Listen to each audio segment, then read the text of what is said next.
Step 1. Open the box and take out the products. Arrange them neatly.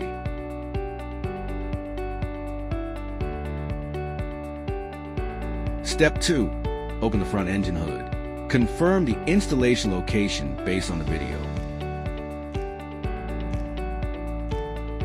Insert the holes at the edge of the support cover beneath the original vehicle rubber seal.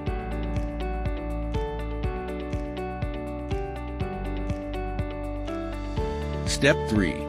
Fasten the support covers together by inserting the protruding tab between them.